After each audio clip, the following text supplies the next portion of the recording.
Fala galera do sexto ano, aqui é o professor Wellington, tranquilo? Vamos fazer a correção dos exercícios de bacia hidrográfica.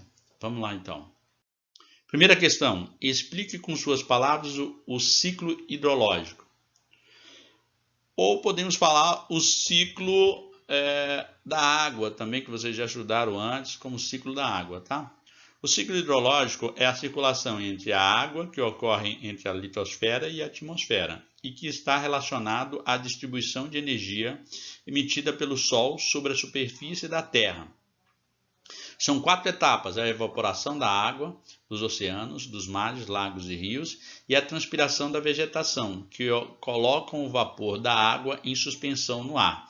A condensação do vapor da água em suspensão na atmosfera, que se transforma em água líquida em virtude da baixa temperaturas ou do encontro das águas de uma massa de ar fria que dá origem às nuvens.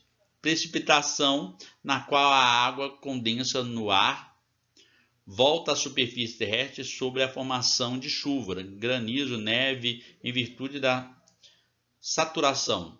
Infiltração ou escoamento, que correspondem, respectivamente, à infiltração da água no solo e nas rochas e à movimentação da água sobre a superfície. Em outras palavras, é o seguinte, gente, ocorre a evaporação.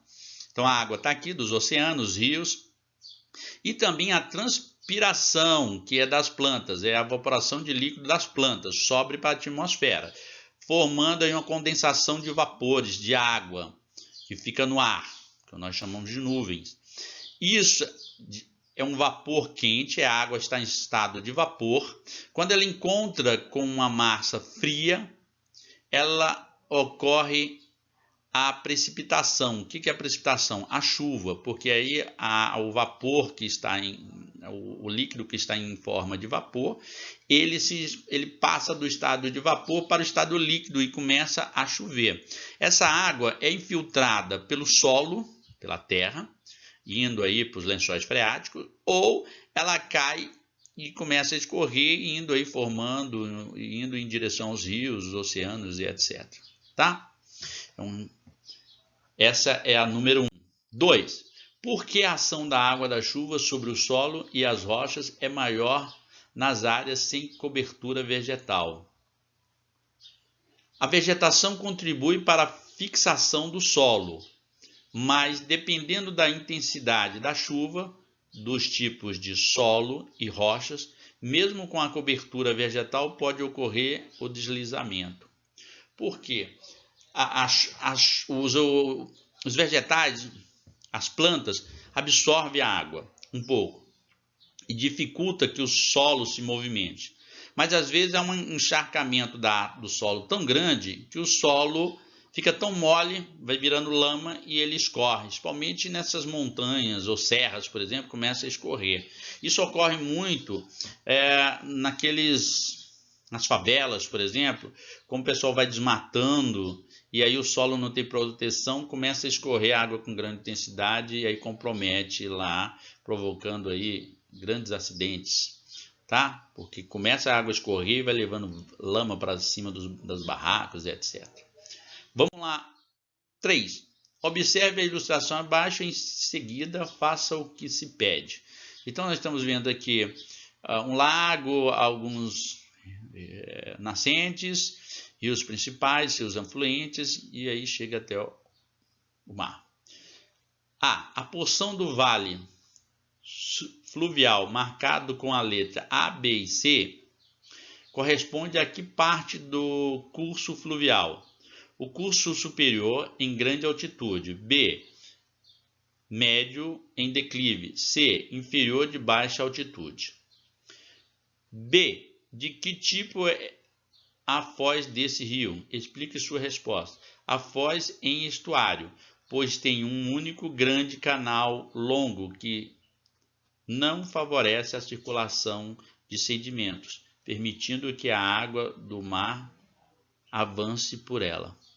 Aqui o que acontece? Começa a descer aqui, ó, e não vem trazendo terra nem nada. Então a água vem naturalmente. E aqui com o mar, às vezes esse mar entra aqui. Esse encontro aqui do mar com o rio é chamado de foz, tá? Ou aqui, ó, nesses continentes, né, nesse encontro das nascentes, aqui com o rio principal. 4. Planície de inundação. Forma-se ao longo do vale dos rios, quando as várzeas sofrem enchentes provocadas pela água do próprio rio, que aí depositam sedimentos. Agora responda às questões. O que é várzea?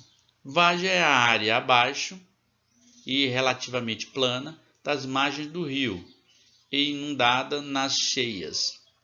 Então, várzeas é você pegar ali, você tem um rio, na margem do rio, às vezes o rio sobe tanto que cobre aquelas margens.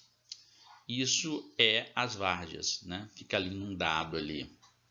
Qual é a origem dos sedimentos transportados pelo rio? Esse sedimento é resto de partículas de terra, tá? Ou areia, que vem arrastando junto com a água.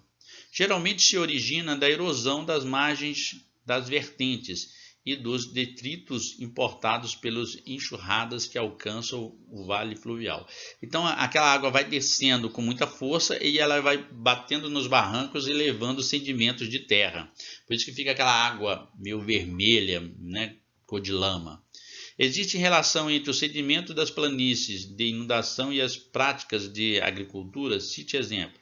Sim, essas planícies acumulam sedimentos férteis aproveitados para a agricultura.